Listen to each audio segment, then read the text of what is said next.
प्रिय विद्यार्थियों नमस्कार। आज के हमारे इस वीडियो लेक्चर में हम आपको बताएंगे कि आरएस मुख्य परीक्षा के पेपर 4 में जो हमारा लैंग्वेज का पार्ट आता है जिसमें हिंदी और इंग्लिश आती है, तो उसमें से इंग्लिश के पेपर का सॉल्यूशन हम करेंगे जो इस बार 2021 में पेपर आया था। 80 मार्क्स के इस प्रश्न पत्र में अमूमन जो नॉन इंग्लिश बैकग्राउंड विद्यार्थी होते हैं वो कहीं ना कहीं पिछड़ जाते हैं, लेकिन उनके पिछड़ने की कुछ ऐसी वजह होती हैं जिन वजह से उनके मार्क्स कम होते हैं और उन मार्क्स को अधिक मार्क्स में तब्दील करने के लिए या इस 80 मार्क्स की इंग्लिश में अधिकाधिक नंबरों की कैसे प्राप्ति हो, मार्क्स की कैसे प्राप्ति हो, इसके लिए कौन से मुख्य बिंदु हैं जिनको ध्यान में रखना चाहिए, ये मैं आपको आज इस पेपर के सॉल्यूशन के साथ बताने वाला हूं। तो दोस्तों, आरएस मुख्य परीक्षा में जो इंग्लिश आती है अंग्रेजी, उसमें 2-3 निहायती चीज़ें हैं जिनको हमें ध्यान रखना चाहिए। पहला तो क्या है कि अंग्रेजी के अंदर हमारा भाषा कौशल या भाषा कौशल जो होता है उस पर हमारी कमोबेश पकड़ होनी चाहिए। और ये भाषा कौशल 2 तरीके से हो सकता है, या तो बाइलिंगुअल होता है या एक भाषा के अंदर होता है, या तो सिंगल लैंग्वेज के अंदर या फिर बाइलिंगुअल होता है। बाइलिंगुअल, अब सवाल ये है कि ये बाइलिंगुअल कौशल कैसे मजबूत हों, तो इसके लिए मैं आपको बताना चाहूँगा। इसके लिए एक सीधी सी बात है कि जिस व्यक्ति का भावार्थ मजबूत है या अंडरस्टैंडिंग ऑफ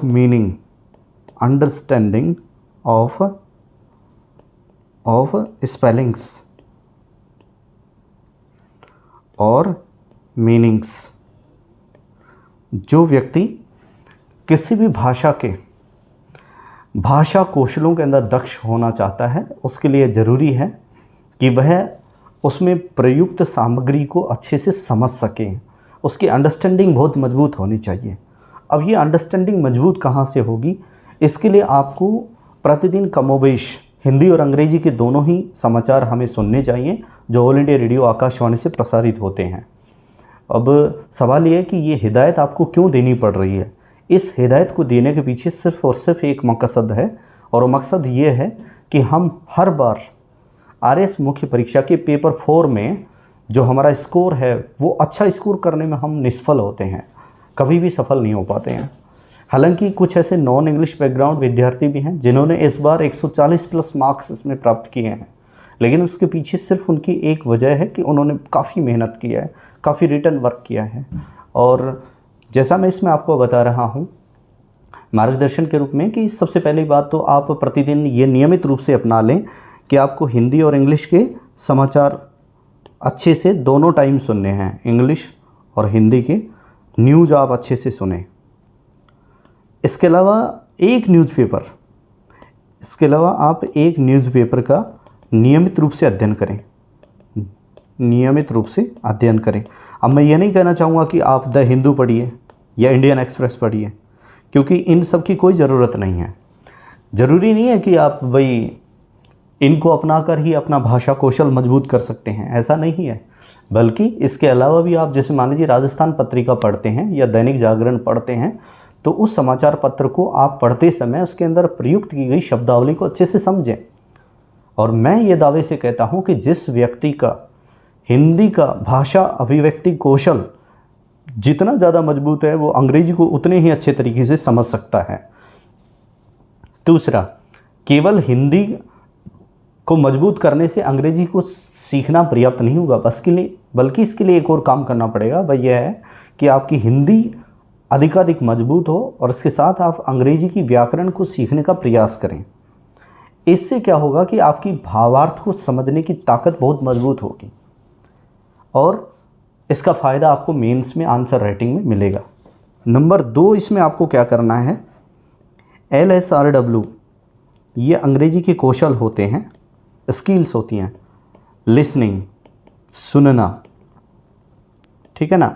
आप कोई व्यक्ति जो आपसे कोई बात कह रहा है उसको अच्छे से सुने। इसके बाद में स्पीकिंग, उसको बोलने का प्रयास करें, ठीक है ना। यानी कि इमिटेशन करने का प्रयास करें, आप अनुकरण करने का प्रयास करें।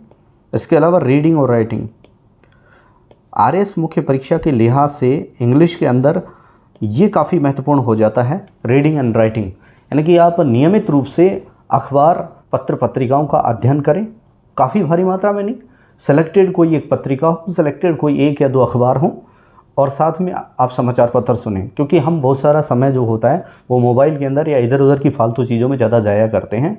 बजाय उसके आप उस समय को इसमें व्यतीत करेंगे तो इसका फ़ायदा आपको न केवल मेंस में आंसर राइटिंग मिलेगा, बल्कि इसका आपको प्रीलिम्स के अंदर करंट अफेयर्स के जो क्वेश्चंस आते हैं उनको सोल्व करने में मदद मिलेगी। और नंबर तीसरा फ़ायदा आपको इंटरव्यू में मिलने वाला है, इसलिए आप रीडिंग एंड राइटिंग को काफ़ी मजबूत करें। और तीसरा जो महत्वपूर्ण पार्ट है वह है राइटिंग स्किल्स का। राइटिंग स्किल्स का यानी कि मेंस के अंदर आप ज़्यादा से ज़्यादा लेखन अभ्यास की प्रैक्टिस करें। जितना ज़्यादा आप लेखन करेंगे, जितना ज़्यादा आप लिखने का प्रयास करेंगे, उतना ही आपको बेनिफिट मिलेगा। इसके लिए आपको क्या करना है, प्रतिदिन एक आप रूटीन बना लें, अपनी दिनचर्या बना लें, और उस दिनचर्या में ये शामिल करें कि आप अंग्रेजी इंग्लिश का कम से कम 2 से 3 आप आर्टिकल लिखने का प्रयास करेंगे। 2 से 3 आप आर्टिकल डेली लिखने का प्रयास करें। वो आर्टिकल आपके ऐसे के रूप में हो सकते हैं, वो आर्टिकल आपके लेटर के रूप में हो सकते हैं, वो आर्टिकल आपके रिपोर्ट के रूप में हो सकते हैं, वो आर्टिकल आपके प्रेसेस के रूप में हो सकते हैं। और ये जो पार्ट है, जब आप प्रतिदिन राइटिंग स्किल का अभ्यास करेंगे, राइटिंग, इससे क्या होगा कि आपके अंदर सबसे पहला तो यह कि आप टेक्सटीरियस होंगे, आप एक्सपर्ट बन जाएंगे।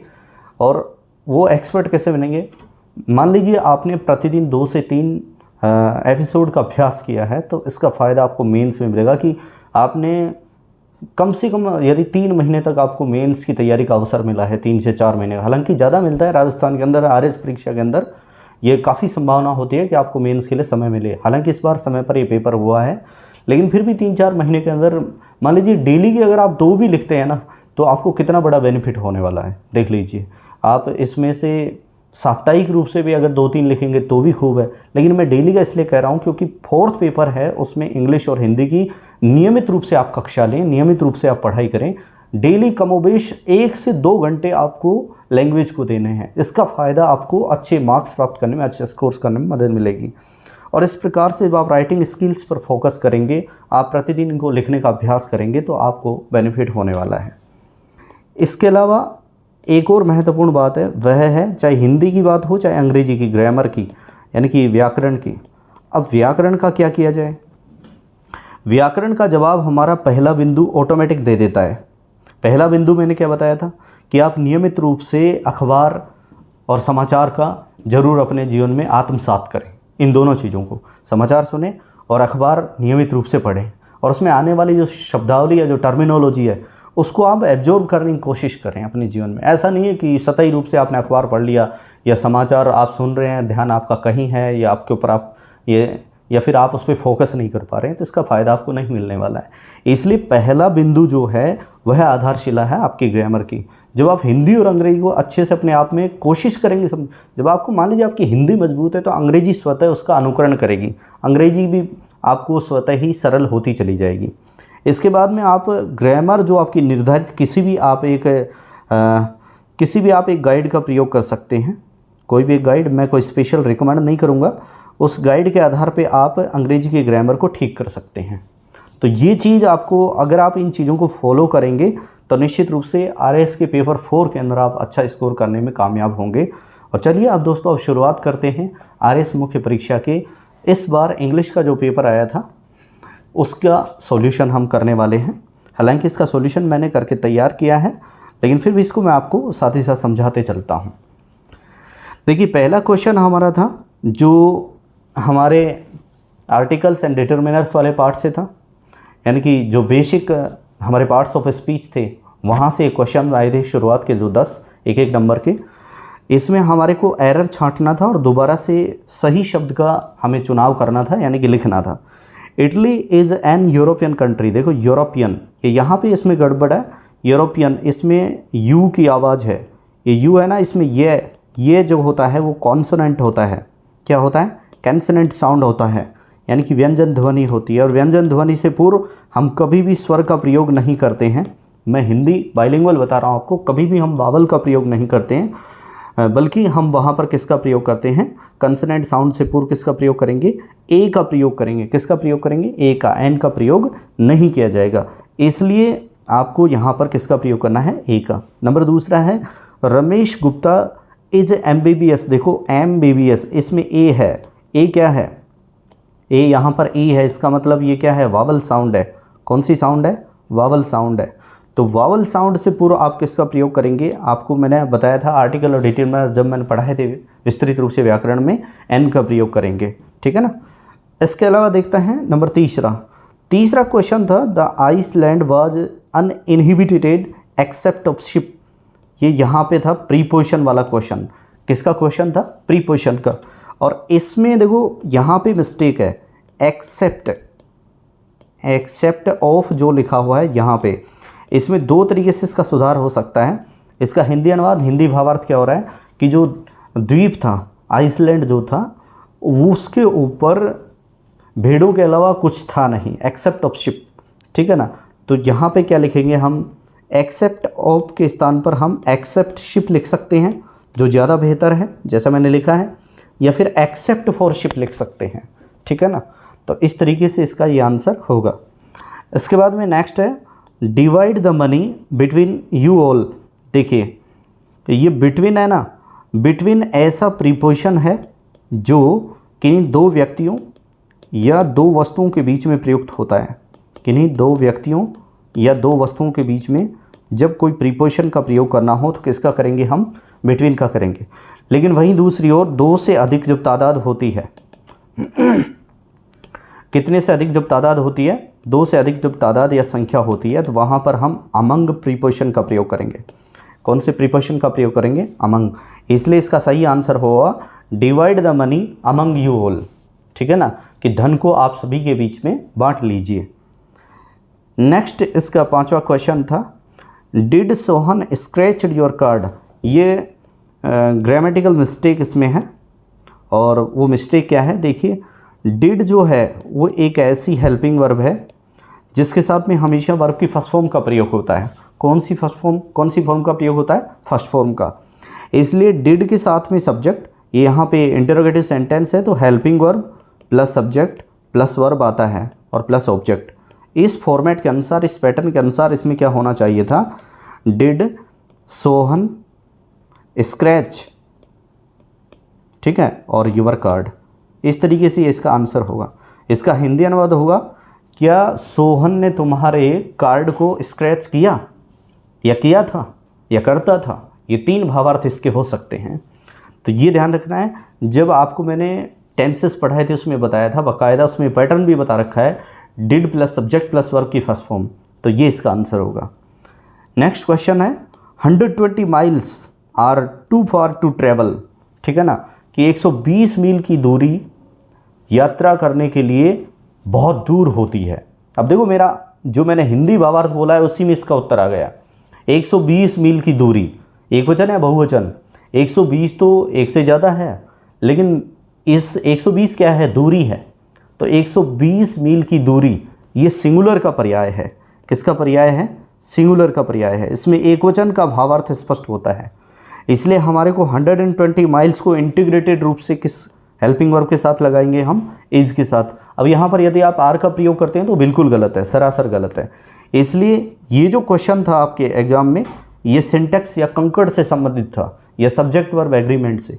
और सब्जेक्ट वर्ब एग्रीमेंट में क्या होता है कि आपको सब्जेक्ट के अनुसार वर्ब का तालमेल के साथ प्रयोग करना होता है। अब इसमें जो कॉन्कॉर्ड था वो गलत था, क्योंकि 120 माइल्स जो है वह एकीकृत रूप से एक ही है, एक ही नाउन है, और उसके साथ में हमें इज किसका प्रयोग करना है, इज का। नेक्स्ट है, may it snow this far south. यहाँ पर मॉडल वाला क्वेश्चन है, जैसे मे लिखा हुआ है तो मे एक मॉडल है, यानी कि मॉडल ऑक्सिलरी, मॉडल सहायक क्रिया है। इसमें may it snow this far south, यहाँ पर क्या है कि बहुत दूर तक क्या बर्फ़ दिखाई देगी। तो इसमें क्या है, मे है ना, बहुत दूर तक, इसका मतलब बहुत दूर, बहुत सुदूर। इसका मतलब क्या है कि बहुत सुदूर की कोई गारंटी नहीं है कि भाई बर्फ़ दिखाई दे, इसलिए इसमें संभावना जो है वो कम है, रिमोट पॉसिबिलिटी है। और रिमोट पॉसिबिलिटी के लिए, यानी कि क्षीण संभावना के लिए हम जिस मॉडल का प्रयोग अंग्रेजी में करते हैं वह होता है माइट। इसलिए यहाँ पर मे गलत है, किसका प्रयोग होना चाहिए था, माइट का प्रयोग होना चाहिए था। नेक्स्ट क्वेश्चन है लेट वाला क्वेश्चन है, let her told to wait here. देखो लेट वाले क्वेश्चंस के अंदर सबसे पहले मैं आपको बता दूं, लेट के बाद में हमेशा ऑब्जेक्ट होता है और फिर इसके बाद में वर्ब की फर्स्ट फॉर्म होती है, या फिर इसका दूसरा तरीका यह है कि let plus object plus be plus verb की थर्ड फॉर्म, ये इसका सेकंड फॉर्मेट होता है। इसलिए हम क्या करेंगे कि या तो इसको हम ऑब्जेक्ट के साथ रखते हुए एक्टिव फॉर्म में लेके आएंगे, या फिर अगर पैसिव फॉर्म में लेके जाते हैं तो हमें क्या करना है, पैसिव फॉर्म में ले जाने के लिए हमको उस लेट के साथ में बी प्लस वर्ब की थर्ड फॉर्म का प्रयोग करना है। तो जैसे मैंने इसका एक्टिव वॉइस बनाया है, देखो टेल हर, ये टोल्ड के अंदर से सब्जेक्ट वर्ब की फर्स्ट फॉर्म क्या निकाली, टेल, ये वर्ब हो गई और हर क्या हो गया, ऑब्जेक्ट। तो tell her to wait here, उसे कहिए कि वो यहाँ पे इंतज़ार करे, लेकिन उसको ये कहा जाए कि वो यहाँ इंतज़ार करे, ये इसका क्या हो गया, इसका पैसिव फॉर्म है। तो लेट हर बी टोल्ड, उसे बता दिया जाए टू वेट हेयर कि वो यहाँ क्या करे, इंतज़ार करे, ये इसका पैसिव फॉर्म है। और पैसिव फॉर्म में हम क्या करते हैं, सबसे पहले लेट, इसके बाद में ऑब्जेक्ट, इसके बाद में बी प्लस वर्ब की थर्ड फॉर्म, ये पैसिव फॉर्म का सूत्र होता है। यानी कि पैसिव वॉइस के अंदर हम क्या करेंगे, लेट के साथ में ऑब्जेक्ट जो प्रयुक्त होता है उसके बाद में बी और प्लस वर्ब की थर्ड फॉर्म को लगाएंगे। इसके बाद में नेक्स्ट क्वेश्चन था आई आस्क्ड हर, मैंने उससे पूछा, as to whether she would have a cup of tea, मैंने उससे ये पूछा कि क्या तुम एक चाय का कप चाहेंगे। तो ये नरेशन वाला वाक्य है, नरेशन या स्पीच वाला वाक्य है। और नरेशन या स्पीच वाले वाक्य के दो पार्ट होते हैं, पहला तो डायरेक्ट नरेशन होता है, दूसरा इनडायरेक्ट नरेशन होता है। कौन सा नरेशन होता है, इनडायरेक्ट नरेशन। यदि इसी को मैं डायरेक्ट स्पीच में लिखूं तो कैसे होगा, आई सेड टू हर, मैंने उससे कहा coma inverted coma, will you have a cup of T, क्या तुम एक चाय का कप लेंगे। अब इसका इनडायरेक्ट स्पीच बनाएंगे तो देखो मैं आपको सिखाता हूँ, क्योंकि ये प्रश्नवाचक वाक्य है, तो प्रश्नवाचक वाक्यों में रिपोर्टिंग वर्ब को सेड टू को हम आस्क्ड में बदल देते हैं। सेड टू को किस में बदलेंगे, आस्क्ड में। तो आई तो रिपोर्टिंग वर्ब का सब्जेक्ट है, ज्यों का त्यों लिखा, सेड टू को आस्क्ड में बदल दिया, क्यों बदला भाई, क्वेश्चन इंटरोगेटिव सेंटेंस था। इसके बाद में हर ऑब्जेक्ट उसको यथावत लिख दिया। कोमा इन्वर्टेड कोमा के स्थान पर प्रश्नवाचक वाक्यों में हम इफ या वीदर का प्रयोग करते हैं, या तो इफ लगाएंगे या फिर क्या लगाएंगे, वीदर लगाएंगे। इसके बाद में अंदर चलते हैं, कोमा इन्वर्टेड कोमा को खोलने के पश्चात हम अंदर चलेंगे तो इस प्रश्नवाचक वाक्य को साधारण वाक्य बनाएंगे। इसलिए यू को देखते हैं, यू यहाँ पे सब्जेक्ट है, सेकंड पर्सन है, सेकंड पर्सन रिपोर्टिंग वर्ब के ऑब्जेक्ट के अनुसार बदलता है, तो रिपोर्टिंग वर्ब का ऑब्जेक्ट है हर, इसलिए हर का सब्जेक्ट क्या होगा, शी, और जो विल है, विल तब्दील हो जाएगा किस में, वुड में, क्योंकि विल भी एक मॉडल है, विल वुड में, शैल शुड में, इस तरीके से बदल जाएगा। और हैव का हैव रखेंगे और एक कप ऑफ टी का एक कप ऑफ टी। इसलिए इसका सही आंसर था, सही फॉर्मेट में, इसमें एरर निकालते हुए I asked her if she would have a cup of tea. Next question, what you would like to drink, आप क्या पीना चाहेंगे, ये प्रश्न था। अब इसमें देखो, इसको अगर आप सहज रूप से आपने सही से पत्र पत्रिका अखबारों का अध्ययन किया है, या आम बोलचाल में आप कहीं ना कहीं सही तरीके से बोलचाल में हिंदी अंग्रेजी का इस्तेमाल करते हैं, अंग्रेजी का थोड़ा भी इस्तेमाल करते हैं, तो आप समझ जाएंगे कि इसमें मिस्टेक शुरुआत में आप पकड़ देंगे कि जो WH वर्ड होता है उसके तुरंत बाद में हेल्पिंग वर्ब आती है। क्या आती है, हेल्पिंग वर्ब, और यहाँ पे क्या आया है, सब्जेक्ट आया है। इसका मतलब ये वाक्य गलत है। इसमें क्या करेंगे, सबसे पहले WH वर्ड वाट, इसके बाद में वुड को लगाएंगे, फिर सब्जेक्ट को लिखेंगे, फिर लाइक को लिखेंगे और टू ड्रिंक, आप क्या पीना चाहेंगे, what would you like to drink, आप क्या पीना चाहेंगे, ये इसका आंसर होगा। इसके बाद भाई पार्ट बी के अंदर हमारा क्वेश्चन था choose the word similar in meaning, यानी कि पर्यायवाची शब्द हमें या समानार्थी शब्द हमें ढूंढना था, समानार्थी, ठीक है ना। यानी कि जो वर्ड हमें दिया गया था एग्जाम में उसका समानार्थी बताना था। तो यहाँ पे है इंसोलेंट, इंसोलेंट, इंसोलेंट होता है बेकार का, निकृष्ट, ठीक है ना, निकृष्ट कह सकते हैं, ठीक है ना, अधर्मी कह सकते हैं इसको। तो इसका क्या होगा, सिमिलर होता है। पोलाइट तो विनम्र होता है, ये तो हो नहीं सकता समानार्थी, इसलिए रूड ये यहाँ पे इसका आंसर होगा, रूड। नेक्स्ट है इंडोर्स।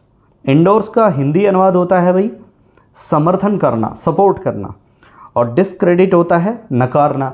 वहीं अप्रूव का मतलब होता है सहमति जताना। समर्थन करना या सहमति जताना दोनों का समानार्थी हो गए, इसलिए यहाँ पे उत्तर क्या होगा, अप्रूव होगा। क्या होगा भाई, अप्रूव। नेक्स्ट क्वेश्चन है सी वाले पार्ट में, इसमें आपको choose the word opposite in meaning, यहाँ पे आपको विलोम शब्द बताना था। क्या बताना था, विलोम शब्द। अब विलोम शब्द देखो, डिस्क्रीट है एक शब्द। डिस्क्रीट का मतलब होता है विचारों से परिपूर्ण या विचारशील। डिस्क्रीट होता है विचारों से परिपूर्ण या विचारशील। इसका आपको विलोम शब्द बताना था। तो एक तो होता है प्रूडेंट। प्रूडेंट का मतलब होता है समझदार, बुद्धिमानी, परिपूर्ण, ठीक है ना। तो इसका मतलब क्या हुआ कि ये तो हो नहीं सकता, क्योंकि ये तो विचारशील के समकक्ष होते हैं, समझदार, बुद्धिमान। बल्कि इसकी विपरीत ऑब्ट्रूजिव जो होगा वह इसका विलोम शब्द हो जाएगा। नेक्स्ट है डेफ्ट। डेफ्ट होता है चतुर, विद्वान, गुणी, ठीक है ना, चतुर, विद्वान और गुणी। अब इसका विलोम क्या होगा, एक्सपर्ट तो होता है देखो विशेषज्ञ, तो ये तो इसका हो नहीं सकता क्योंकि ये लगभग समानार्थी है। बल्कि एमेच्योर जो होता है अपरिपक्व, अपरिपक्व। भाई गुणी या विद्वान का जो विलोम शब्द होता है वह होता है अपरिपक्व या एमेच्योर, तो ये इसका आंसर हो जाएगा डेप्ट का।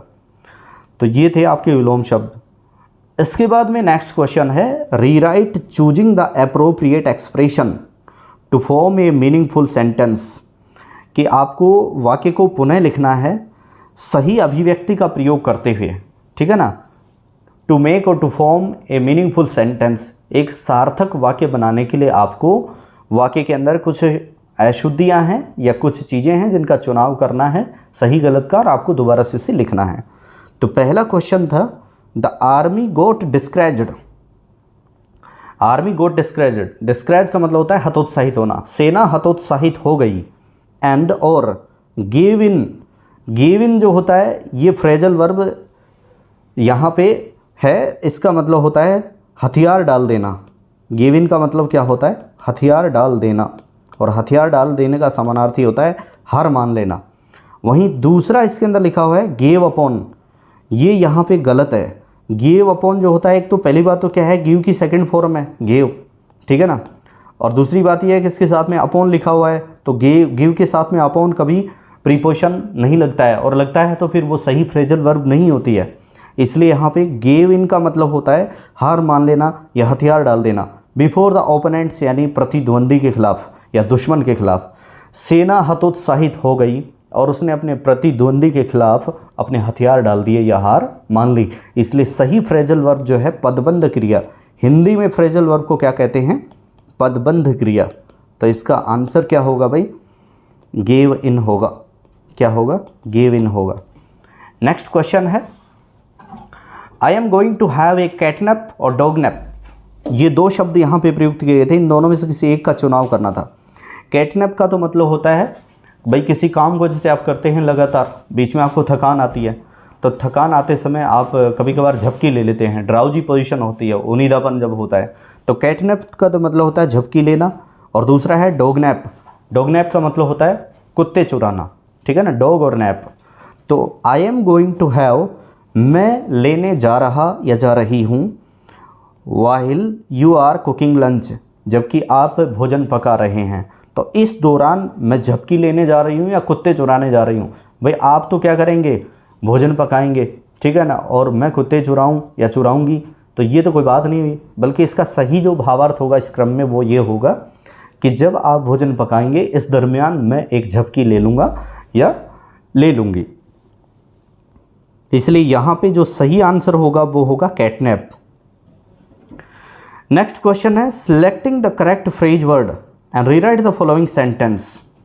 कुछ ऐसे फ्रेज वर्ड हैं जो यहाँ पे दिए गए हैं, फ्रेज मतलब वाक्यांश। कुछ ऐसे वाक्यांश वाले शब्द यहाँ पे हैं मुहावरों के जैसे, या जिनको हम यहाँ पे प्रीपोजिशन का रूप कह सकते हैं।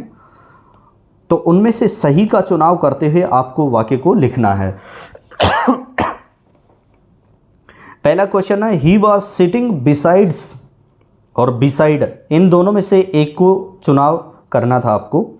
Me when I was eating the cake, जब मैं केक खा रहा था तो वह मेरे बगल में बैठा हुआ था। तो अब बिसाइड्स जो होता है ना, बिसाइड एक तो होता है और एक होता है बिसाइड्स, दोनों का हिंदी अर्थ आपको बता देता हूँ, दोनों प्रीपोजिशन हैं। बिसाइड का मतलब होता है बगल में या छोर में, और बिसाइड्स का मतलब होता है के अतिरिक्त। वह मेरे के अतिरिक्त बैठा हुआ था जब मैं केक खा रहा था। ये बात तो गलत है, बल्कि इसका सही अर्थ उत्तर क्या होगा, he was sitting beside me, वह मेरे बगल में बैठा था जब मैं केक खा रहा था। इसलिए यहाँ पे बिसाइड आंसर सही होगा, बिसाइड्स गलत है। नेक्स्ट क्वेश्चन है ही वॉज कॉन्फिडेंट और कॉन्फिडेंट दो हैं, एक तो कॉन्फिडेंट है और एक कॉन्फिडेंट है। तो कॉन्फिडेंट होता जो है उसका अर्थ होता है विश्वास पात्र, और एक होता है कॉन्फिडेंट, इसका मतलब होता है आश्वस्त। तो he was confident that he would clear his exam, वह इस बात को लेकर विश्वास पात्र था, एक तो ये है, और एक वह इस बात को लेकर आश्वस्त था। तो कौन सा सही है, आश्वस्त। तो यहाँ पे कॉन्फिडेंट सही होगा, ही वॉज कॉन्फिडेंट, वह इस बात को लेकर आश्वस्त था that he would clear the exam, कि वह एग्जाम को पास कर लेगा। इसके बाद भाई नेक्स्ट क्वेश्चन था आपका 19वां, write a one word substitute for the following expressions, कि नीचे दी जा रही अभिव्यक्तियों के लिए आप एक वन वर्ड का प्रयोग करें, यानी कि वाक्यांश के लिए एक वाक्य का प्रयोग, एक शब्द का प्रयोग करना था आपको। तो वन वर्ड सब्सटीट्यूशन, इसमें पहला क्वेश्चन है ए डिप्लोमेटिक रिप्रेजेंटेटिव, एक कूटनीतिक प्रतिनिधि ऑफ ए कंट्री, एक देश का, टू अनदर कंट्री, जो दूसरे देश के अंदर होता है। यूपीएससी की परीक्षा पास करके लोग आईएएस, आईपीएस और आईएफएस का चुनाव करते हैं। तो जो इनमें से कुछ अधिकारी जो होते हैं वो आईएफएस के बनते हैं, इंडियन फॉरेन सर्विस। वह अधिकारी जो इंडियन फॉरेन सर्विस का होता है वो हमारे देश का प्रतिनिधित्व जब दूसरे देश में करता है तो उसे हम एम्बेसडर या राजदूत कहते हैं। क्या कहते हैं हिंदी में, क्या कहेंगे उसको, राजदूत, और इंग्लिश में कहेंगे एम्बेसडर। तो ये हमारा कूटनीतिक प्रतिनिधि होता है जो दूसरे देश में देश के लिए काम करता है। नेक्स्ट है शोविंग इंडिपेंडेंस इन थॉट्स और एक्शंस, एक ऐसा व्यक्ति जो अपने विचारों और अपनी गतिविधियों में स्वतंत्रता जताए, जो सबसे ज़रूरी नहीं है किसी से मेल खाए, उसके स्वतंत्र विचार हों, उसके स्वतंत्र गतिविधियां या कार्य हों। तो ऐसे व्यक्ति को या तो आप विद्रोही कहो, जो किसी से भी अपनी सहमति नहीं जताता हो, इसका मतलब विद्रोही है, वो सबसे अलग है। या फिर उसको कहो अपरंपरागत, कि वो भाई परंपराओं का पालन नहीं करता है, इसका मतलब अनऑर्थोडॉक्स। तो इसका सही आंसर जो होगा वन वर्ड के रूप में मावेरिक होता है। क्या होता है, मावेरिक, यानी कि वह व्यक्ति जो दूसरों के साथ में अपने विचारों अथवा गतिविधियों की सहमति ना दिखाए। इसके बाद भाई क्वेश्चन था आपका read the passage given below, नीचे दिए गए पैसेज को आपको पढ़ना था और फिर इसके आंसर आपको देने थे। तो इसके अंदर क्या था कि प्रत्येक क्वेश्चन 2 नंबर का था, कुल 5 प्रश्न इसके नीचे दिए हुए हैं जो 10 नंबर का है। और ये मार्क्स गेनिंग कुछ पार्ट होते हैं कंपोजिशन के और कुछ ट्रांसलेशन के, जिनमें आप अधिकाधिक नंबर प्राप्त कर सकते हैं। इसके लिए आपको मैंने बताया वो तरीका अपनाना पड़ेगा। तो इस वाले पैसेज को हम पढ़ते हैं, इसके आंसर करने का प्रयास करेंगे। पहले इसको पढ़ लेते हैं। The thoughtless, the ignorant and the indolent, seeing only the apparent effect of things and not to the things themselves, talk of luck, of fortunes and chance, कि वे लोग जो विचारहीन होते हैं, जो गैर बुद्धिमानी होते हैं, जिनमें बुद्धि नहीं होती है, जो अंधकार में रहते हैं, एंड इंडोलेंट, और जो स्तरहीन व्यक्ति होते हैं, वे केवल चीज़ों के साफ दिखाई देने वाले या उजले क्षेत्र को या उजले पार्ट को देखते हैं। And not the things themselves, talk of luck, of Fortune and chance, और कभी भी वे उसके बारे में बातचीत नहीं करते हैं जिसमें भाग्य का सहारा हो और अवसर का सहारा हो। Seeing a man grow rich, एक व्यक्ति को धनवान होते हुए देखना, फिर वो लोग कहेंगे हाउ लकी ही इज, कि वह कितना भाग्यशाली है। ऑब्जर्विंग अनोदर बिकम इंटेलेक्चुअल, दे एक्सक्लेम, दूसरे व्यक्ति को वे जब ऑब्जर्व करते हैं, अवलोकन करते हैं उसका, तो वे बड़ी बुद्धिमानी के साथ कहते हैं how highly favoured he is, कि वह कितना सुलझा हुआ इंसान है। And nothing the saintly character, और कभी भी वे संत वाले जो उसका चरित्र होता है उसके बारे में नहीं सोचते हैं। And wide influence of someone else they remark, और ना ही वे किसी दूसरे के उस अधिकाधिक प्रभाव को समझने का प्रयास करते हैं, ना उसके बारे में कहते हैं।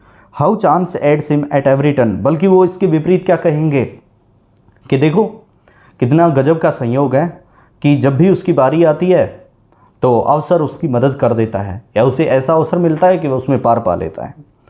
Then they don't see the trials, फिर वे इसके कभी भी सुनवाई का ध्यान नहीं देते हैं। एंड फेलर्स, ना उसकी असफलताओं पे गौर करते हैं। एंड स्ट्रगल्स, और ना ही उसके संघर्षों पर। Which these men have voluntarily encountered in order to gain their experience, जिससे कि इन व्यक्तियों ने स्वैच्छिक रूप से उनको प्राप्त करते समय, उन अनुभवों को प्राप्त करते समय भिड़ंत ना हुई हो। Have no knowledge of sacrifices, उनके पास बलिदान का कोई ज्ञान नहीं होता है जो उन्होंने दिया है। ऑफ द अनडाउंटेड एफर्ट्स, और उन साहसिक प्रयासों के बारे में। दे हैव पुट फोर्थ, जिनका प्रयोग उन व्यक्तियों ने किया है। ऑफ द फेथ, उस विश्वास के बारे में। दे हैव एक्सरसाइज्ड, जो उन्होंने जताया है। That they might overcome the apparently insurmountable and realise the vision of their heart, और वे कभी भी स्पष्ट रूप से उनके द्वारा अजेय प्रयासों और उनको दिल की दृष्टि को महसूस करने का प्रयास नहीं कर पाते। They don't know the darkness, वे अंधेरे को नहीं जानते हैं। वे कभी भी जो धुंधलाए हुए पक्ष हैं उनके बारे में महसूस नहीं करते हैं। एंड द हार्ट एच, और दिल की पीड़ाओं को। They only see the light and joy, वे केवल प्रकाश और आनंद को देखते हैं। Don't see the long and arduous journey, वे कभी भी उस लंबी और कठिनाइयों से भरी हुई यात्रा के बारे में नहीं सोचते हैं। But only behold the pleasant goal, बल्कि वे एक आसानी से प्राप्त किए जाने वाले सफलता के उस लक्ष्य को ध्यान देते हैं। And call it good Fortune, और फिर इसे कह देते हैं कि ये तो उसका अच्छा भाग्य था कि उसे आरएस बनना था और बन गया। बल्कि ये नहीं समझते हैं कि उसने आरएस बनने के लिए अपने मार्ग के अंदर कितनी कठिन परिस्थितियों का सामना किया होगा। कई बार उसने पारिवारिक मुसीबतों को झेला होगा, कई बार उसने सामाजिक द्वंद्वों का बीच में भी वो फंसा होगा, व्यक्तिगत परेशानियां रही होंगी। तो ये सब चीज़ें होती हैं, लेकिन इसके बावजूद लोग कह देते हैं कि ये तो महज संयोग था जो उसे आरएस बनना था। डोंट अंडरस्टैंड द प्रोसेस, इस प्रक्रिया को मत समझिए। But only perceive the results, बल्कि केवल परिणामों को देखिए। एंड कॉल इट चांस, और फिर इसे अवसर कहिए। यानी कि ज़्यादा बेहतर ये होगा कि आप इसमें सौभाग्य से नहीं कह सकते, अवसर कह सकते हैं। यानी कि जो भी जैसा भी अवसर उसके पास में था उसको उसने भुनाने का प्रयास किया और उसने अपनी सफलता प्राप्त की। अब इसका निचोड़ ये है कि इन ऑल ह्यूमन अफेयर्स, सभी मानवीय मामलों में देयर आर एफर्ट्स, प्रयास किए जाते हैं। एंड देयर आर रिजल्ट्स, और परिणाम होते हैं। And the strength of effort, और प्रयास की जो ताकत होती है, is the measure of the result, वह परिणाम का मापन होती है। कि जितने आपके प्रयास मजबूत थे उतने ही आपके परिणाम भी मजबूत होंगे। चांस इज नॉट, वहाँ कोई अवसर नहीं होता है, केवल प्रयास होता है। और प्रयास की गंभीरता परिणाम का अधिकाधिक संभावना को बनाती है। गिफ्ट्स, उपहार, पावर्स, ताकत, मटेरियल, भौतिकवादिता, इंटेलेक्चुअल बुद्धि एंड स्पिरिचुअल पोजीशंस, और आध्यात्मिक चीज़ें are the fruits of effort, ये सभी आपके द्वारा किए गए प्रयासों का परिणाम होता है। दे आर थॉट्स कंप्लीटेड, फिर सारे विचार पूरे हो जाते हैं। ऑब्जेक्ट्स अकम्पलिश्ड, सारी चीज़ें पूरी हो जाती हैं। विजन्स रियलाइज्ड, और फिर आपका जो मिशन होता है, विजन जो होता है, उसको समझ लिया जाता है, महसूस कर लिया जाता है। ऑल इन ऑल जो है वो आपके एफर्ट हैं, प्रयास हैं। ये इसका मूल तत्व है, एफर्ट। ठीक है ना। और एफर्ट से किसका जन्म होता है? एफर्ट से चांस का होता है। Gift, power, material, intellectual, spiritual position, ये सब इसी से निकल के आती हैं। और ये जो चीज़ें होती हैं फ्रूट्स ऑफ एफर्ट कहलाती हैं, यानी कि आपके प्रयास का क्या कहलाती हैं? परिणाम। तो पहला क्वेश्चन था इसका, विच पीपल, कौन से लोग, seeing the apparent effect of things talk of luck, Fortune and chance, कौन से लोग होते हैं जो स्पष्ट रूप से आपके भाग्य की बातचीत करते हैं, आपके सौभाग्य की बात करते हैं और आपके लिए अवसर की बात करते हैं? तो ये पहली पंक्ति के अंदर ही हमारा इसका उत्तर था। ये देखो, ये रहा, the thoughtless, the ignorant and indolent, ये जो लोग होते हैं, द थॉटलेस, विचारहीन, द इग्नोरेंट, कम बुद्धि वाले, द इंडोलेंट, स्तरहीन, seeing the apparent effect of things, वे इन चीज़ों के बारे में बातचीत करते हैं, बल्कि बुद्धिमान लोग इनसे इतर अपनी राय रखते हैं। ये इसका आंसर आपको लिखना था। नेक्स्ट क्वेश्चन है, when do such people consider luck and chance to favour an individual, कब इस प्रकार के लोग भाग्य और अवसर को मानते हैं एक व्यक्तिगत रूप से किसी की मदद के लिए, यह व्यक्तिगत रूप से किसी की मदद के रूप में भाग्य और अवसर को ये लोग कब मानते हैं? ये उस समय मानते हैं, इसका आंसर था when such people see man grow rich, जब इनको दिखाई देता है कोई आदमी धनवान हो रहा है तो कहते हैं भाई इसके भाग्य में लिखी थी माया इसलिए धनवान बन गया। बिकम इंटेलेक्चुअल, कोई आदमी जब बुद्धिमान बनता है तो ये ऐसा करते हैं। विद सेंटली करेक्टर, किसी संत वाले चरित्र व्यक्ति के साथ। एन इन्फ्लुएंशियल, और किसी प्रभावशाली व्यक्तित्व के साथ। जो व्यक्ति प्रभावशाली होता है, जो व्यक्ति संत या महात्मा जैसे चरित्र के रूप में होता है, जो व्यक्ति धनवान होता है, जो ज़्यादा बुद्धिमान होता है, उसके साथ में इनके ऐसे विचार होते हैं। दे कंसिडर लक, ऐसी स्थिति में वो भाग्य को मानते हैं। एंड चांस टू फेवर, और वे ऐसा मानते हैं कि भाई इसका तो क्या है, इसका जो मदद हुई है वो किससे हुई है, या तो अवसर से या फिर किससे, भाग्य से। नेक्स्ट क्वेश्चन है, what is needed to realise the vision of heart. What is needed to realise, क्या चीज़ है जिसे हमें समझने की आवश्यकता है। द विजन ऑफ हार्ट, हृदय का विजन, इसमें क्या है जिसे आपको समझना है। इसका आंसर था to realise the vision of heart undaunted efforts, अथक प्रयास, जो अजय प्रयास आपने किए हैं।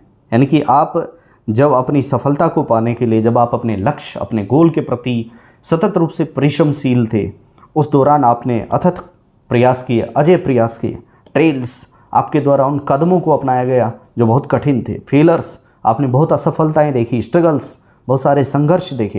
एंड फेथ, लेकिन इस दौरान आपने किसका प्रयोग किया, इन सब चीज़ों को देखते हुए विश्वास या आस्था अपने लक्ष्य के प्रति जमाए रखी।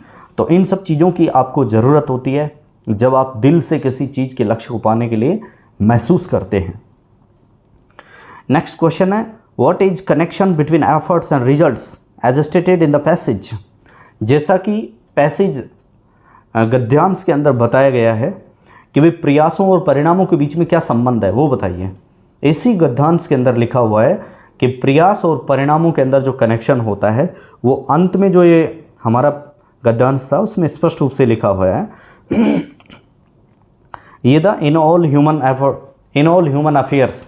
तो ये वाला क्वेश्चन आपको यहाँ पे आंसर यहाँ पे पुट करना था कि पीपल डोंट सी एफर्ट्स, लोग प्रयास नहीं देखते हैं उस व्यक्ति के to gain gifts, powers, material, intellectual and spiritual positions, कि लोग किसी व्यक्ति के द्वारा जो प्रयास किए जाते हैं इस दौरान इन सब चीज़ों का ध्यान नहीं देते हैं, बल्कि वे इसे क्या कहते हैं कि भाई ये तो भाग्य अथवा इसके सौभाग्य की वजह से संपन्न हुआ है।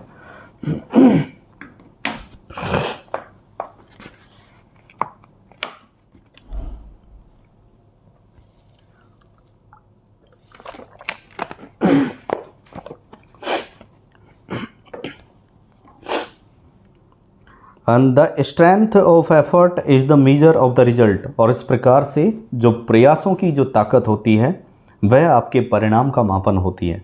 तो ये आपके पैरा के अंत में आया था जो आपको इसमें आंसर के रूप में लिखना था। नेक्स्ट लास्ट क्वेश्चन था गद्यांश का, वो था find a word in the passage that has same meaning in the following, कि इस पंक्ति से आप हमें ये बताएंगे जो इसका समानार्थी कोई शब्द हो। नॉट इंटिमिडेटेड और डिस्करेज बाय डिफ़िकल्टी, डेंजर और डिसअपॉइंटेड, कि वो इन सब चीज़ों से मतलब परेशान नहीं होने वाला व्यक्ति। ऐसा व्यक्ति जो परेशानी, खतरे अथवा निराशा से कभी भी हारे नहीं, तो वह व्यक्ति होता है अजय, यानी कि अनडाउंटेड। अनडाउंटेड को हिंदी में क्या कहेंगे, अजय। इसके बाद में भाई पार्ट बी के अंदर हमारे इस सेक्शन में था translate the following sentences into English, कि नीचे दिए जा रहे वाक्यों को आपको अंग्रेजी के अंदर ट्रांसलेट करना था। पहला क्वेश्चन था बाल अपचारियों के पुनर्वसन के लिए सक्रिय न्यायिक एवं सामाजिक प्रयासों की आवश्यकता है। तो देखो, अब नॉन इंग्लिश बैकग्राउंड वाले व्यक्तियों के सामने परेशानी खड़ा करेगा। जो इंग्लिश बैकग्राउंड वाले हैं वो इसको ईजिली लिख सकते हैं, लेकिन नॉन इंग्लिश बैकग्राउंड वाले लोग क्या करेंगे, उनके लिए देखो, अगर उन्होंने अखबार पढ़ा है, अगर उन्होंने पत्र पत्रिकाओं का नियमित रूप से, समाचारों को नियमित रूप से उन्होंने सुना है, तो ये सारी शब्दावली हमारे समाचारों के अंदर या समाचार पत्रों में दिन ब दिन प्रतिदिन आती है, क्योंकि ये वर्तमान परिप्रेक्ष्य में आपसे ऐसी लाइन दी गई है जो करंट अफेयर्स से जुड़ी हुई है कि आजकल जो बाल अपचारी होते हैं, वे बालक जो 16 साल से कम उम्र के होते हैं, जो अपराध कर देते हैं, उनको बाल अपचारी कहा जाता है। और उनके पुनर्वसन के लिए, यानी कि पुनर्वसन को अंग्रेजी में कहते हैं रिहेबिलिटेशन, ठीक है ना, दोबारा से किसी स्थान पर विस्थापित करते हुए उनको बसाना या उनको उस स्थिति में लेकर आना जहाँ पर वो सही रूप में आए। और बाल अपचारी को हम कहते हैं जुवेनाइल। जुवेनाइल होता है किशोर, और ऑफेंडर का मतलब होता है बदमाश। जो किशोर बदमाश होते हैं या अब्यूजर्स होते हैं, तो जुवेनाइल ऑफेंडर्स एक स्पेलिंग हो गई। पुनर्वसन को हम रिहेबिलिटेशन कहेंगे। सक्रिय एक्टिव हो गया, और न्यायिक जुडिशियल हो गया। दो चीज़ें होती हैं, एक तो सक्रिय न्यायिक होता है और एक न्यायिक सक्रियता होता है। तो न्यायिक सक्रियता को तो हम अंग्रेजी में कहते हैं जुडिशियल एक्टिविज्म, ठीक है ना। ये बहुत अच्छा पॉइंट है पॉलिटी और आईआर वाले पार्ट के लिए, जुडिशियल एक्टिविज्म।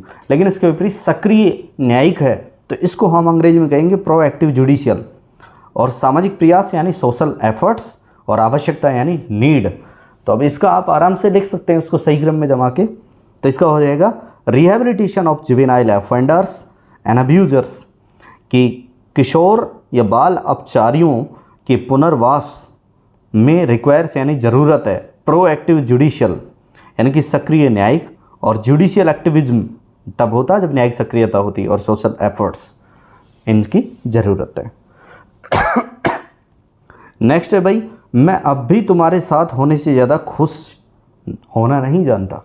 देखो कितनी अच्छी लाइन है, लेकिन उसको घुमा के लिखा है, मैं अब भी तुम्हारे साथ होने से ज़्यादा खुश होना नहीं जानता। तो ठीक है ना। तो इसको हमने पार्ट में डिवाइड करने के बाद में यहाँ पे इसको सही से लिखा है, आई स्टिल। अब भी का मतलब हो गया स्टिल, मैं, आई, और नहीं जानता डोंट नो, मैं अब भी नहीं जानता हूँ। हाउ टू बी हैप्पियर, कि कैसे मैं ज़्यादा खुश रहूँ। हैप्पियर, हैप्पी की सेकंड फॉर्म है। हैप्पी की कौन सी फॉर्म है? हैप्पियर सेकंड फॉर्म, यानी कि ये यहाँ पे कौन सी डिग्री है? कंपैरेटिव डिग्री है। कौन सी डिग्री है भाई? कंपैरेटिव। पहले पॉजिटिव डिग्री, दूसरी कंपैरेटिव, तीसरी सुपरलेटिव। तो ये कंपैरेटिव डिग्री है। कंपैरेटिव के साथ में हमेशा देन लगता है being you. I still don't know how to be happier than being you. मैं अब भी तुम्हारे साथ होने से ज़्यादा खुश होना नहीं जानता। ये इसका ट्रांसलेशन है। तीसरा था भाई आपका, उत्तर पुस्तिका में यथासंभव संक्षिप्ताक्षर का प्रयोग ना करें एवं पूर्ण रूप लिखें। संक्षिप्त अक्षर, इसको हम अंग्रेजी में कहेंगे एब्रीविएटेड। क्या कहेंगे? एब्रीविएटेड, ठीक है ना। अब देखो, डोंट राइट शॉर्ट आंसर, इसको आप वैसे लिख दो सरल अंग्रेजी के अंदर, डोंट राइट शॉर्ट आंसर, कि संक्षिप्त उत्तर ना लिखें, राइट कंप्लीट आंसर, पूर्ण उत्तर लिखने का प्रयास करें। ये इसका हो जाएगा। नेक्स्ट है भाई, कवि ने उर्मिला के चरित्र में, द पोएट, कवि का मतलब द पोएट, उर्मिला के चरित्र में, in the character of Urmila, ये इसका हो गया। एक स्त्री के दर्द और विरह की वेदना को, एक स्त्री के दर्द, पेन ऑफ ए वुमन, और विरह की वेदना, विरह की वेदना, तो ये सेपरेशन, विरह होता है बिछड़ना, यानी कि सेपरेशन को बहुत सुंदर तरीके से, ब्यूटीफुल्ली, और उकेरने को अंग्रेजी में कहते हैं पोर्ट्रेड या डिपिक्टेड। तो द पोएट डिपिक्टेड और portrayed the pain of a woman and the misery, agony और डिस्ट्रेस, ये सब क्या होता है? वेदना ऑफ सेपरेशन यानी अलगाव की, in the character of Urmila, Urmila के चरित्र के अंदर। द पोएट ब्यूटीफुली डिपिक्टेड, सुंदरता से उबारा है, इसका मतलब यहाँ पे ब्यूटीफुली और जुड़ जाएगा जो मैंने नहीं लिखा है। The poet beautifully depicted the pain of a woman and the misery of separation in the character of Urmila. Next है भाई, विद्यार्थियों के असंतोष से उत्पन्न अनुशासनहीनता का कारण उनकी भावना है कि उनके विचारों और आकांक्षाओं की बहुधा उपेक्षा की जाती है। तो इसका होगा the reason for the indiscipline arising out of the dissatisfaction. इसका यहाँ तक भावार्थ क्या होगा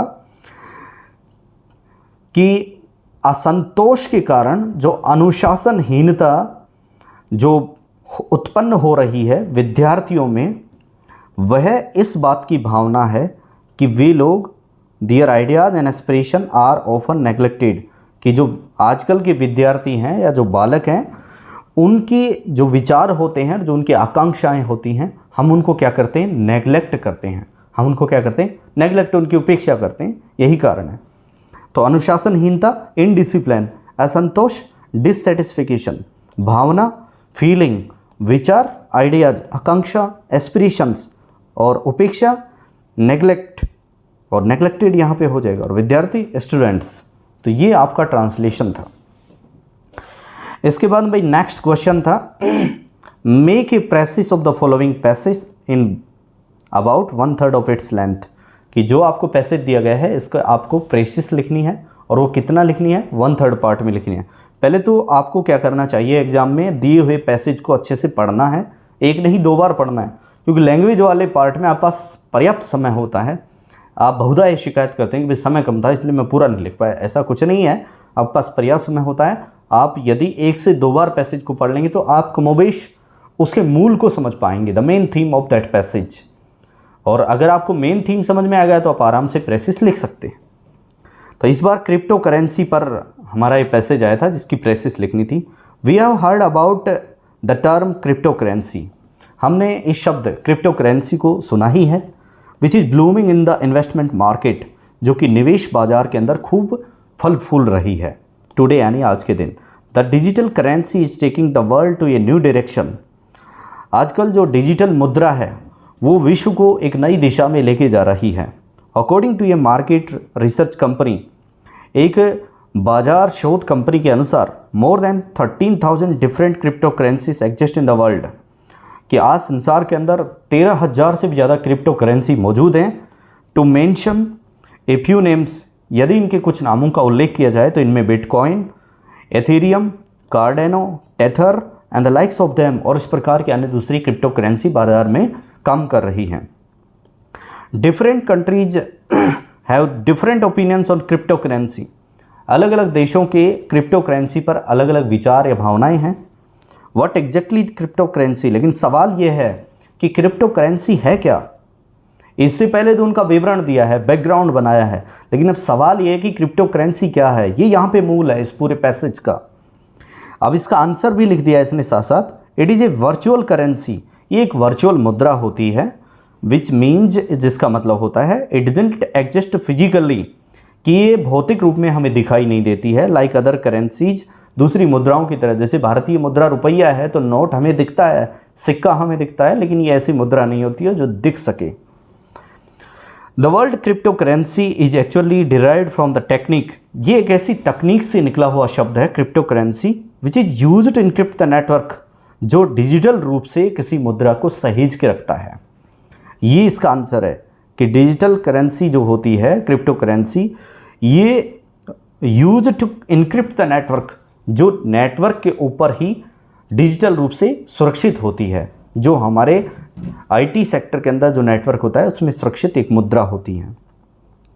one needs a wallet an online app to hold the currency, अगर किसी आदमी के पास इस करेंसी को रखने का कोई तिजोरी है तो वो क्या है, वो एक ऐप होती है, ऑनलाइन ऐप, जो इनकी वॉलेट के रूप में काम करती है, उसी के अंदर उसकी क्रिप्टो करेंसी रहती है। There are 2 ways to gain it, 2 ही रास्ते हैं जो आप क्रिप्टो करेंसी को कमा सकते हैं। बाई ऑनलाइन इन्वेस्टिंग, या तो आप ऑनलाइन निवेश करें, और बाई माइनिंग क्रिप्टो करेंसी, या फिर आप क्रिप्टो करेंसी को खोजें। Various countries have accepted crypto currency as legal tender, others have banned it. अगर तमाम विश्व की बात की जाए तो कुछ एक दूसरे देश ऐसे हैं जिन्होंने क्रिप्टो करेंसी को स्वीकार किया है लीगल टेंडर के रूप में, यानी कि कानूनी निविदा के रूप में, जबकि कुछ दूसरे हैं जिन्होंने इसको बैन किया है, प्रतिबंधित किया है। The rules for crypto currency are not very clear in India, भारत के अंदर क्रिप्टो करेंसी को लेकर जो नियम हैं वो बहुत स्पष्ट नहीं है, but talks are under way to recognise it, लेकिन इसके ऊपर विचार विमर्श किया जा रहा है। तो ये क्रिप्टो करेंसी का आपका पैसेज था। इसकी आपको क्या लिखनी थी, आपको प्रेसिस लिखनी थी। तो देखो, सबसे पहले हमने लिखा crypto currency blooming in investment market and there are more than 13,000 crypto currencies such as bitcoin, Ethereum etcetera, कि भाई क्रिप्टो करेंसी आजकल निवेश बाजार के अंदर खूब फल फूल रही है और तमाम विश्व के अंदर बिटकॉइन, एथेरियम जैसी 13,000 से ज़्यादा क्रिप्टो करेंसीज काम कर रही है। An encryption based digital currency, इसमें क्या होता है कि नेटवर्क के ऊपर, इंटरनेट नेटवर्क पर ही ये डिजिटल करेंसी जो होती है ये सुरक्षित होती है। Which uses an online wallet to store it, जो ऑनलाइन ऐप के अंदर ही उसके वॉलेट के अंदर सुरक्षित की जा सकती है, संग्रहित की जा सकती है। There is a difference of opinions, लेकिन फिर भी विचारों का विभव है, विचारों के अंदर भिन्नता है। अमंग नेशंस, राष्ट्रों के अंदर, इंक्लूडिंग इंडिया, भारत देश भी इसमें शामिल है। रिगार्डिंग इट्स रेगुलेशन, इसके नियमितीकरण के लेकर, लेकिन इस क्रिप्टो करेंसी के नियमितीकरण को लेकर विभिन्न देशों के बीच में मतांतर हैं। Whether accepting it as legal tender, कि क्या इसको कानूनी या वैध निविदा के रूप में स्वीकार किया जा सकता है अथवा नहीं, एक तो ये, और बैन इट, या फिर इसको प्रतिबंधित कर दिया जाए। तो ये द्वंद्व जो है फिलहाल विभिन्न राष्ट्रों के बीच में क्रिप्टो करेंसी को लेकर चल रहा है। ठीक है, इसके बाद में हम नेक्स्ट क्वेश्चन देखते हैं।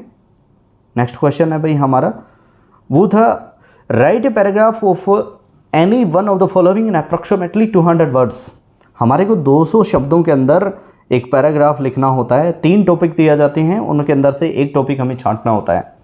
तो इस बार जो आपको टॉपिक दी गई थी उसमें पहला था the work from home culture, कि घर से काम करना। आप मान लीजिए किसी उद्यम, किसी संस्था, किसी फर्म, किसी कंपनी में काम करते हैं अथवा किसी इंस्टीट्यूशन के अंदर काम करते हैं, लेकिन कोरोना महामारी के अंदर इस बार ये हुआ कि लगभग 2 से 2.5 साल के उस ब्रेक के दौरान लोगों को घर से ही काम करना होता था और इसके बदले उनको भुगतान किया जाता था। तो ये जो कल्चर थी, वर्क फ्रॉम होम कल्चर, इसके ऊपर आपको पैसेज लिखना था, पैराग्राफ लिखना था। पैराग्राफ यानी परिच्छेद, हिंदी में पैराग्राफ को क्या कहेंगे, परिच्छेद। दूसरा था freedom of speech and democracy, कि बोलने की स्वतंत्रता और लोकतंत्र, जो हम बहुधा इसको डेली, नित्य प्रतिदिन हमारे जो विभिन्न आलेख आते हैं अखबारों के अथवा समाचार पत्रों के अंदर, समाचारों के अंदर हम ये सुनते हैं, लेकिन कभी इसको आत्मसात करने का प्रयास किया नहीं। अगर हमने किया होता तो हम इसके ऊपर आसानी से एक पैराग्राफ लिख सकते हैं, 200 शब्दों में नहीं तो 150 में लिख सकते हैं। और तीसरा था impact of modern technology on farming, कि कृषि पर आधुनिक तकनीकी का प्रभाव, कि भाई आजकल जो टेक्नोलॉजी है उसने कृषि को कैसे प्रभावित किया है, उसके सकारात्मक पक्ष, उसके नकारात्मक पक्ष, और फिर उसका कंक्लूजन इसमें लिखना था। अब मैं आपको बता दूं कि जब हम किसी पैराग्राफ को लिखते हैं किसी टॉपिक के ऊपर, तो हमारे को बेसिक चीज़ों का ध्यान रखना होता है। एक तो क्या है कि जो थीम आपको दिया गया है, जो आपको टॉपिक दिया गया है, उसके इर्द गिर्द आपकी मूल भावना, उसकी मूल भावना को तलाशें कि इसका बैकग्राउंड क्या बनाऊं, पृष्ठभूमि आप लिखें। इसके बाद में उसके मेन आइडियाज़ आपको लिखने हैं कि भाई क्या है, कैसे है, क्यों है। फिर उसके पॉजिटिव पॉइंट्स आपको लिखने हैं, कुछ नेगेटिव पॉइंट्स आपको लिखने हैं, और इसके बाद में आपको उसका कंक्लूजन देना है। यानी जो पैराग्राफ होता है वो समीक्षात्मक रूप से, तुलनात्मक रूप से बैलेंस होना चाहिए। ठीक है ना। तो हमने इसमें लिखा है the work from home culture पर, ड्यू टू कोविड-19 पेंडेमिक, कोरोना महामारी वैश्विक महामारी थी, उसके कारण the work from home culture become a new way to work, एक नया तरीका काम करने का बन गया है। अकम्प्लिश द टास्क, जिसमें कार्य को किया जाता है। In this way A person can do work, इस प्रकार से एक व्यक्ति काम कर सकता है। बाय यूजिंग इंफॉर्मेशन टेक्नोलॉजी, सूचना प्रौद्योगिकी का प्रयोग करते हुए, एंड ऑनलाइन इक्विपमेंट्स, और ऑनलाइन यंत्रों का प्रयोग करते हुए, रादर देन ऑफलाइन जॉब, एक ऑफलाइन नौकरी के बजाय।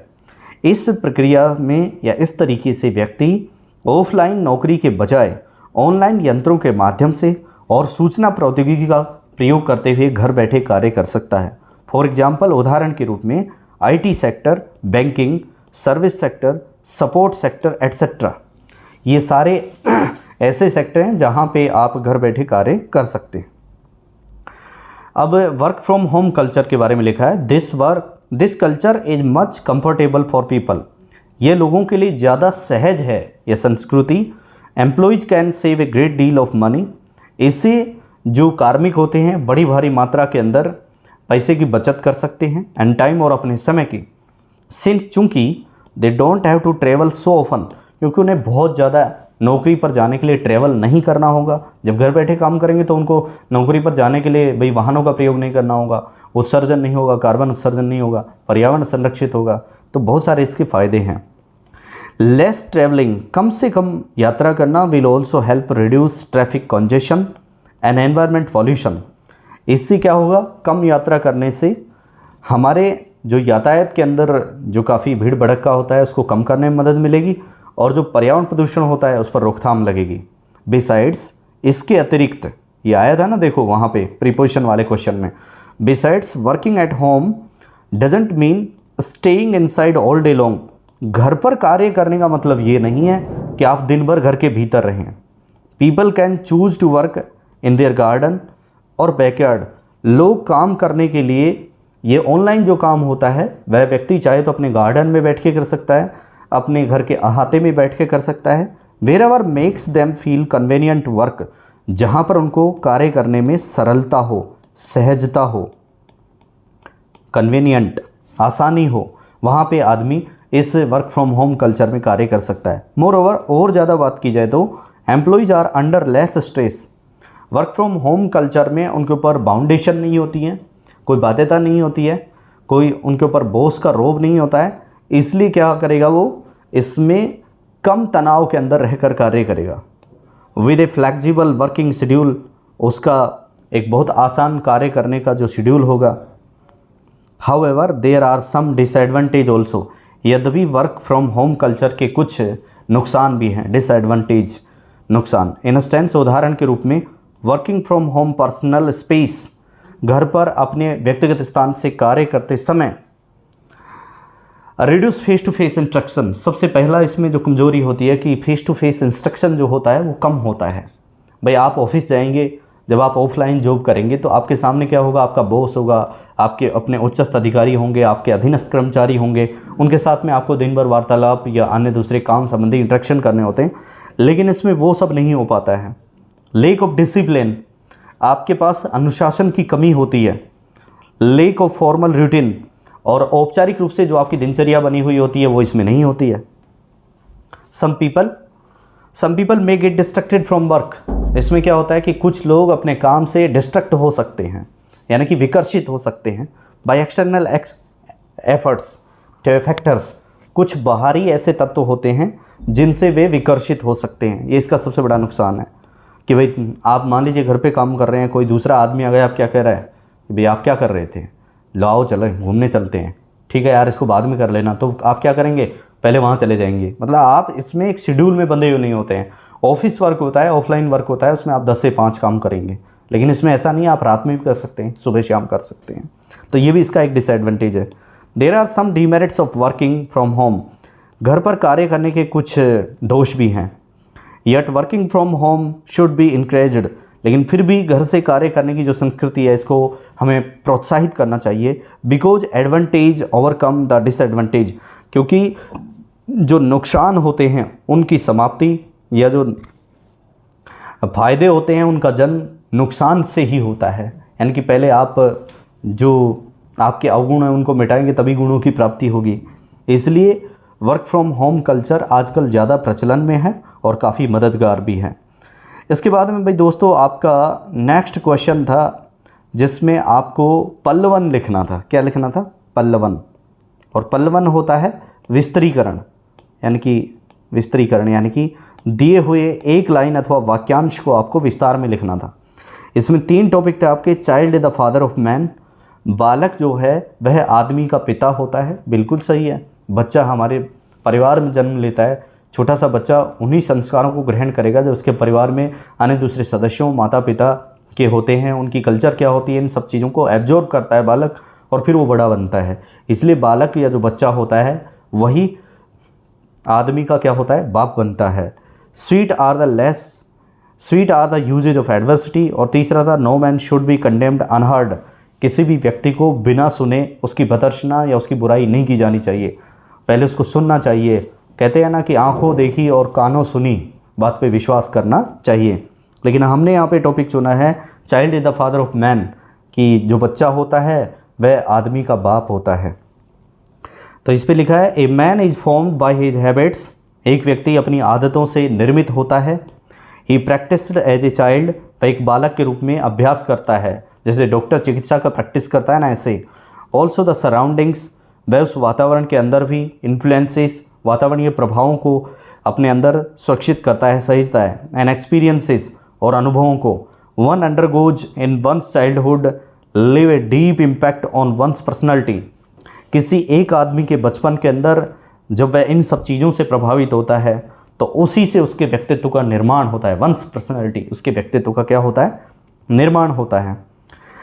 दस इस प्रकार से it is necessary that a child finds A heart healthy environment at home, इसलिए आवश्यक है कि एक बालक को घर पर एक बहुत स्वस्थ वर्धक पर्यावरण की प्राप्ति होनी चाहिए, एक अच्छा वातावरण उसे दिया जाए।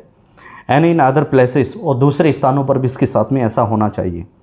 ओनली देन, केवल तभी हिज फिजिकल, उसका शारीरिक, मेंटल, मानसिक एंड सोशल डेवलपमेंट, और उसका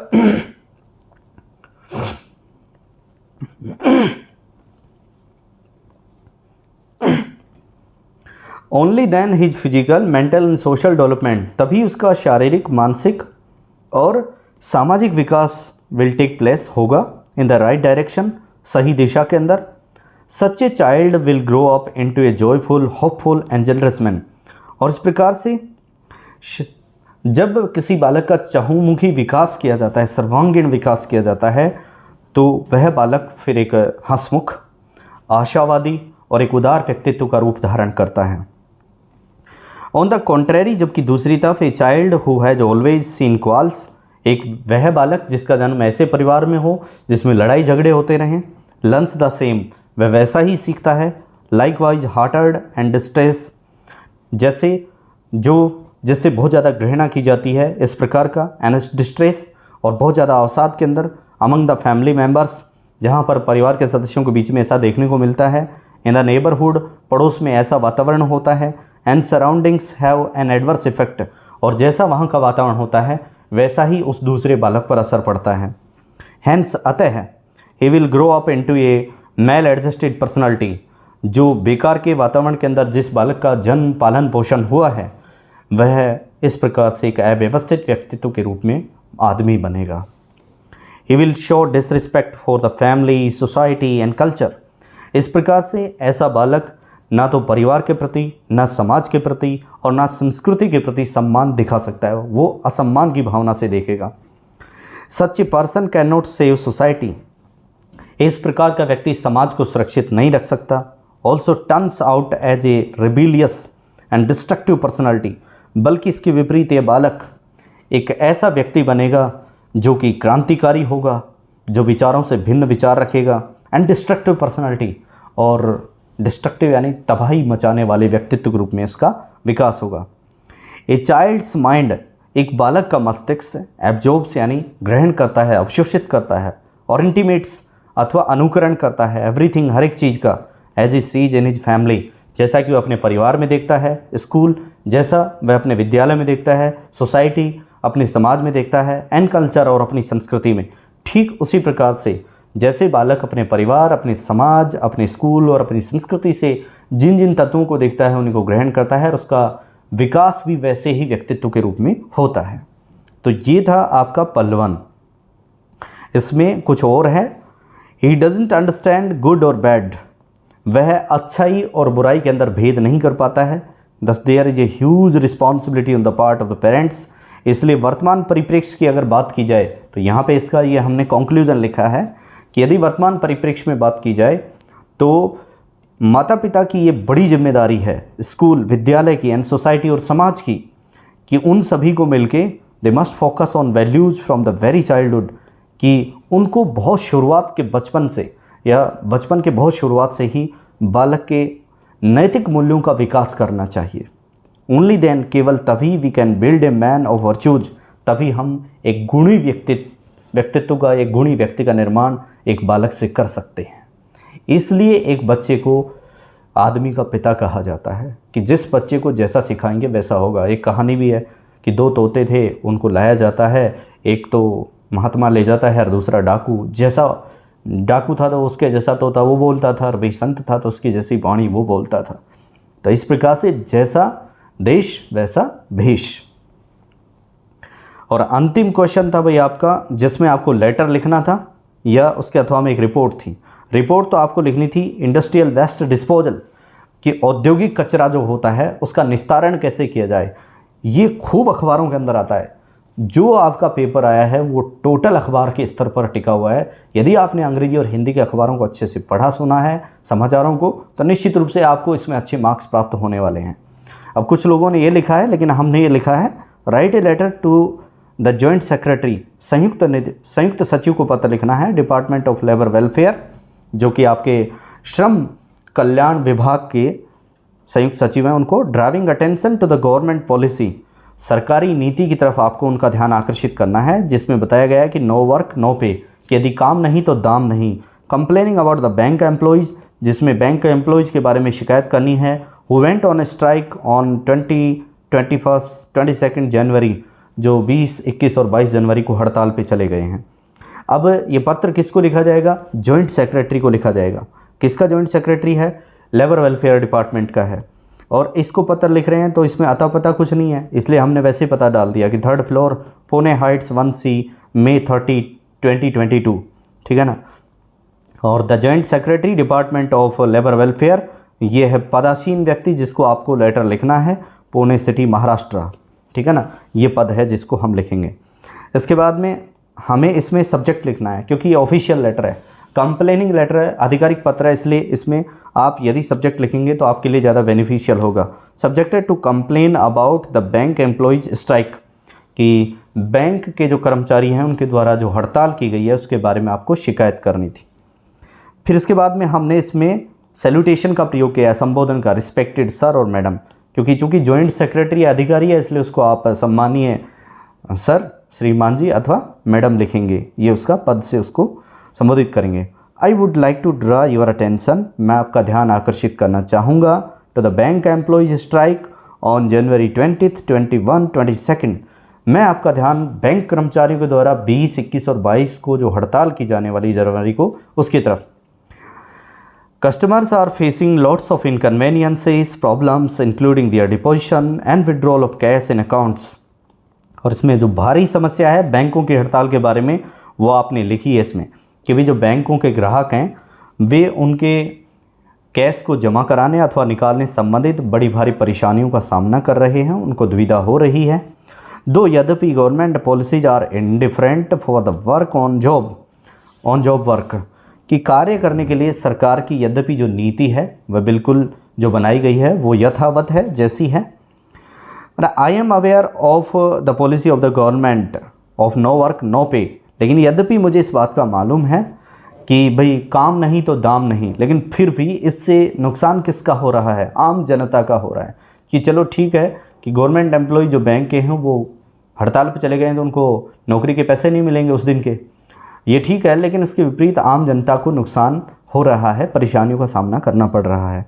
under which if A government employees goes on strike, जिस नीति के तहत कहा गया है कि यदि कोई सरकारी कर्मचारी हड़ताल पे जाता है, then there will be salary deduction, तो उसके वेतन को काट लिया जाएगा।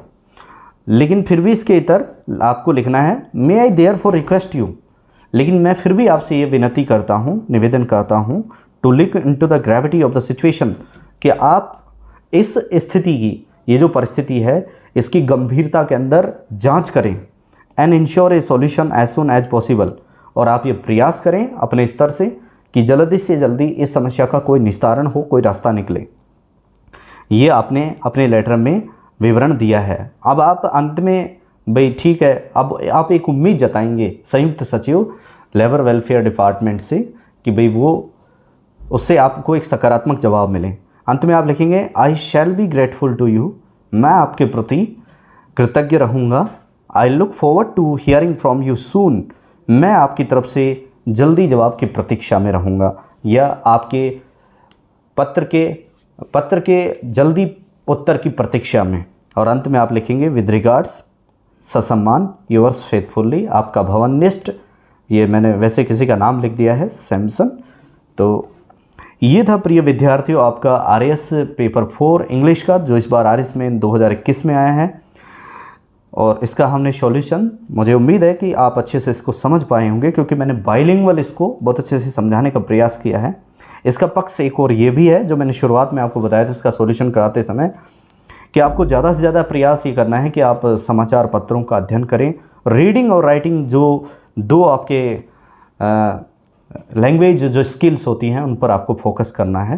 जो भाषा कौशल हैं उनके ऊपर आप फोकस करना है कि आप ज़्यादा से ज़्यादा प्रतिदिन लिखने का प्रयास करें, समाचारों को सुने बाइलिंगुअल हिंदी और अंग्रेजी के। इससे आपको निश्चित रूप से मजबूती मिलेगी, आपका भावार्थ मजबूत होगा। जब आप हिंदी को अच्छे से समझ सकते हैं तो आप अंग्रेजी को भी समझ सकते हैं।